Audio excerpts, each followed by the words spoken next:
Hey guys, in this video I'm going to show you how to use JIRA, one of the most popular free agile project management tools out there.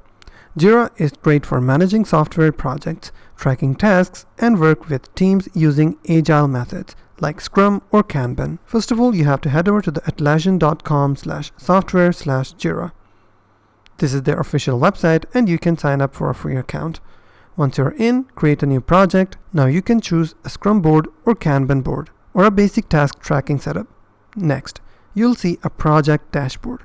This is where you create issues. Think of them as tasks, bugs, or features. You can assign team members, set priorities, due dates, and even link tasks together. In Scrum mode, you can build a backlog, start sprints, and move tasks through stages like to do, in progress, and done. But in Kanban mode, tasks move continuously through columns. Perfect for simpler workflows. You can also get built-in tools like reports, burnt down charts, and a clear view of team progress, all in real time. JIRA is powerful but beginner friendly, and once you get the hang of it, it makes managing projects way more organized and efficient. And that's a quick overview of how to use JIRA for free. If you found this video helpful, please hit the like button and also don't forget to subscribe.